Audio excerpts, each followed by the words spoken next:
Hey everyone, it's Spidey91 here, time for a weekly comic book review.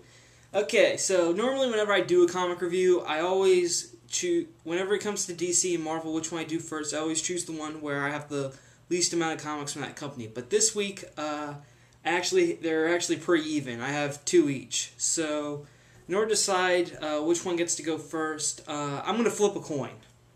So, let's flip the coin and see which company gets to be reviewed first. And it's heads. Okay, I probably should have said which one was heads and which one was tails. So, let's do it again. But this time, DC is heads, Marvel is tails. And it's tails. Marvel gets to go first. Actually, let's just do it 2 out of 3 because I did do it first. And okay, tails. Marvel gets to go first.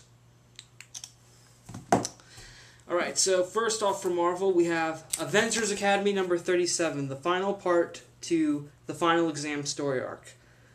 Basically, once it takes place right after the clean slate missiles have been launched. Basically, they're delivering some type of toxin that removes superpowers, and Vale and Lightspeed basically go and take care of the missiles and also they free Jocasta while the rest of the team deals with Jeremy Briggs and the Enchantress. Eventually the Enchantress teleports away and X-23 is able to do some serious damage to Jeremy Briggs until he starts using his powers to turn her sweat into acid, and she gets pretty weak, but then Finesse uses X-23's claws to stab Briggs right where it hurts, and now he's starting to bleed to death, and he can't really heal his wounds as fast because he's losing a lot of blood. And so pretty much Finesse tells him if he surrenders, she'll help him get healed.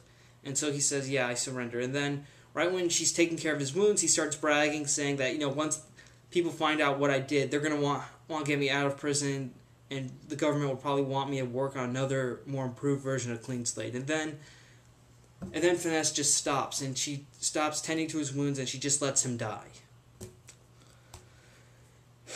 And after Briggs dies, and they're all going over what happened with the authorities, it's revealed that apparently Vale never took the cure. And she says she's normal. However, when she said cure, I'm not so sure. It's kind of ambiguous because I think maybe she never took the original. I think she never took the Clean Slate. It's kind of ambiguous because her exact words are, "I never took the cure," and she's still normal. It's kind of ambiguous about what you mean. I think we'll probably find out more next issue because she did have her powers before this started. As far as what happened next, I have no idea. What happened to her, I have no idea. But Final Exam, Part 404, very great story arc. Nice sort of second to the last story arc for Avengers Academy. There's only going to be 2 issues left, then the series is getting canceled. I did check Marvel's solicitations for December, and don't worry, the Avengers Academy kids are still going to be in another book, but it's going to be called Avengers Arena, and features like a ton of young superheroes, and basically it's just Marvel's Hunger Games. That's as descriptive I can be about that book. Alright, now for continuing Marvel, Daredevil number 18. Foggy Nelson gets someone comes to the office of Nelson and Murdoch, or I guess it's just Nelson now, since Foggy pretty much fired Matt, and he talks to Foggy Nelson about how his sister's being accused of a murder that she did not do, and apparently the victim was one of the oldest mobsters in the city, and he really needs some legal help, and Foggy does kind of believe his story that his sister didn't kill him and stuff. And so while this is going on, Matt Murdock returns to his apartment, and he discovers his ex-wife Mila's there, and apparently Mila has some history with mental health disorders, and eventually Matt divorced her, and her family put her in a mental hospital and asked Matt, and pretty much filed a restraining order against Matt. Eventually, though, Matt calls Foggy to help him with Mila, and Foggy says, and Foggy's still angry at Matt, and he at first he's resisting it, but then he says, "All right, fine, I'll help you, but you have to get Daredevil to help me and figure out this case." So Matt agrees, and as Daredevil, he goes and checks a potential suspect, and after he deals with the suspect's bodyguards, it looks like the suspect is runs to an elevator, but apparently once it closes, he starts falling down the elevator shaft. And then when Daredevil goes and checks to see what happened, apparently the elevator car is right there outside the doors, but the guy isn't in there. And then after that, Foggy calls Matt again and tells him that, you're obviously insane because I'm at the mental hospital, and guess what? Mila's still here. So, yeah. Apparently Matt Murdock is starting... it seems like Matt Murdock is losing his mind, or at least someone is trying to make Matt Murdock think he's crazy. And they're slowly sort of not just messing with Matt's head, but also destroying his friendship with Foggy Nelson, because it started off with Matt finding the remains of his father, and Foggy finding the remains of Matt's father in his desk at work, and now apparently Matt is losing his mind again. I have to say, this is a really great story arc. It's also a very great series by Marvel. If you're not getting this, you should go back to Daredevil 17 and start from there. Then you should be caught up for this issue, because this is a very great story arc, and I think it's amazing. And so far, there have been no plans about whether they're going to relaunch Daredevil or not. Okay, before I get into DC, I also know that this December will also be the last issues of Wolverine, Captain America, and, the title that's always like Captain America and Iron Man, Captain America and Black Widow, blah, blah, blah. Well, and also the third book that they're going to end is Amazing Spider-Man.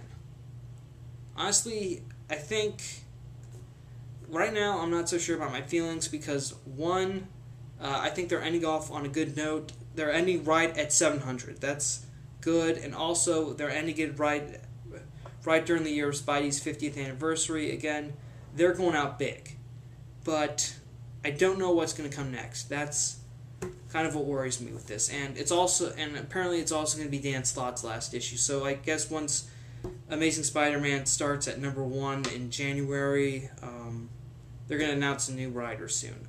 I don't know who's going to be writing it, so I really can't honestly say what my true feelings are until I get more information about what's going to happen after 700. Okay? But about it ending, well, I am a little disappointed that after 700 issues they're going to start back at #1, because it just seems a little ridiculous. Alright, now for DC Comics. And again, we're continuing Zero month.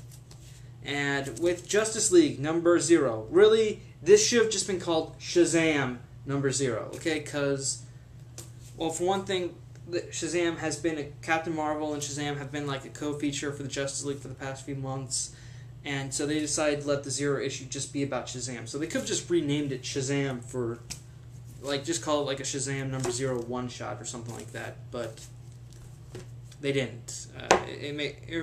That didn't really make a lot of sense. And if they were going to do a Justice League Zero issue, they should have done something like, I don't know, what happened when they did allow Martian Manhunter on the JLA satellite. Okay, but back to the issue here.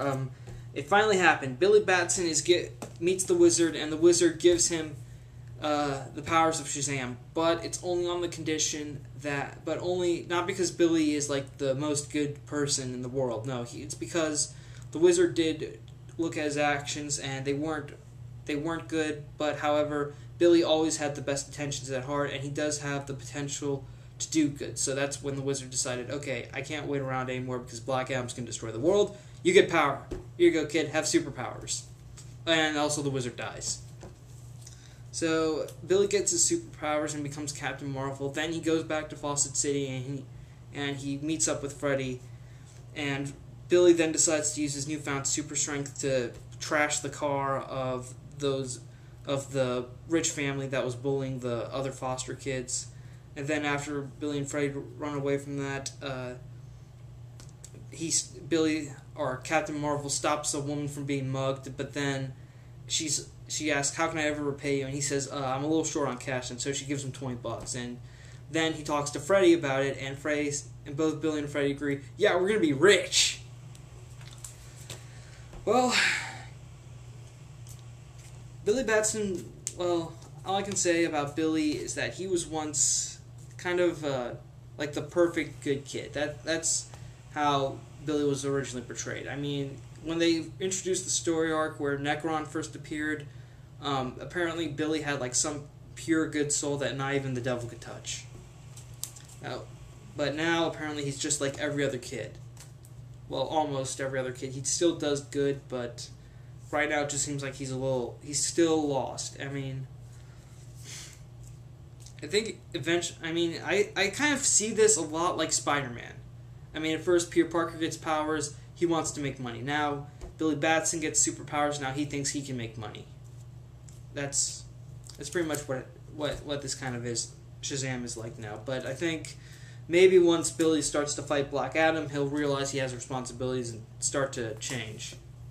But I don't know. Right now, it just feels like he is just like every other kid who would get superpowers, and I'm not really seeing anything special about Billy anymore.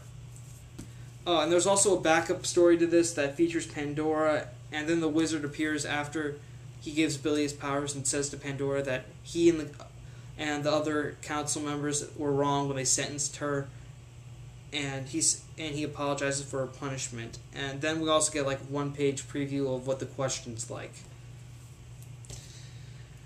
All I can say for Justice League is I hope Shazam gets better, but I don't know. It just seems like Billy isn't really the perfect good kid anymore, which Jeff Johns decided to give him some flaws, which I'm okay with. But let the kid grow up finally. I mean, come on, he's just got superpowers. Maybe after the fight with Black Adam, he'll start to become more responsible in a way. So, I mean, don't forget, the thing about Captain Marvel is he was a boy with superpowers. I mean, a boy who could turn into a man with superpowers. But he's still a kid. That's all I have to say. Alright, moving along. Something that I definitely enjoyed from DC, Nightwing, number 0. This is the new origin of Dick Grayson in the DC universe. And by new, I just say updated. So basically, it opens up with a few years ago. Okay, it doesn't give us an exact time period, but just says a few years ago, and Dick Grayson, and apparently after Dick Grayson and a young Dick Grayson and a friend of his are like sort of doing parkour running in a train yard. Later that night, he's talking to his parents and he gets grounded. And apparently it's also Dick's mother's birthday, and he gives her like this gold bracelet with robins on it. And so later that night, the incident happens where the Flying Graysons are killed, and Bruce Wayne does talk to Dick Grayson for a bit, and then he talks to Commissioner Gordon about what's going to happen and says that he might be able to help Dick. But instead of going directly to Wayne Manor, Bruce puts him in the Wayne Care Center, which I think is just like a foster facility, but eventually Dick does get moved to Wayne Manor because right after the incident, Dick starts working on his parents' murder. He starts looking up, where Tony Zuko is, goes out on patrol, and he does run into Batman on the way. Until eventually Batman takes him back to the Batcave, and Dick reveals that he knows he's Bruce Wayne. And the reason he knows he's Bruce Wayne is because, well, I don't know if, and this is my first issue of the new Nightwing series, but Dick is apparently very good at reading people because he's able to notice a lot of signs that Bruce Wayne displayed when they first met are sort of appeared with Batman. So he's able to eventually look up that Bruce Wayne's parents are murdered and realize, okay, he's obviously Batman. So once Batman decides to let Dick Grayson live at the manor, he starts training him, and he doesn't let him be Robin. He pretty much trains him, and also just lets him run the Bat computer, sort of fulfilling the Oracle position of the. While he's on patrol, Dick's basically sitting at the Bat computer, just like Oracle, and until one night when Batman fights Lady Shiva and Dick gets worried, and he goes and puts on a new Robin costume that apparently he made out of some spare Batsuit parts, and goes off and tries to help Bruce by fighting Lady Shiva, but Shiva gets away, and at that moment, and after that, the partnership of Batman and Robin begins. However, Dick does say to himself in the end that, like, both Bruce and I knew that Robin wouldn't be anything permanent, but eventually it did make him, lead him to a better life. I like this a lot. I thought the whole idea of Dick giving his mother a bracelet and she was wearing it when it died was a nice little parallel between Bruce's origin and Dick Grayson's origin. That was very nice. Also, I don't know if the whole Dick Grayson being able to being good at reading people is something new or not, but I did like that too. That was very nice. I also do like the new Robin costume because apparently the short shorts are no longer canon. Thank you, God. And well, yeah, Nightwing is very awesome. I would really recommend you pick this one up this month. If you're like me and you haven't started reading Nightwing, then I would pick this up and also make plans to get the first trade, which is coming out in October. Okay, that's it for my comic review this week. Quick recap: Nightwing #0, an updated origin of how Dick Grayson became Robin. Still pretty awesome. I would definitely recommend it. Comic of the week. Shazam #0, or Justice League #0. Billy Batson is given the powers of Shazam, but he still behaves like a little kid.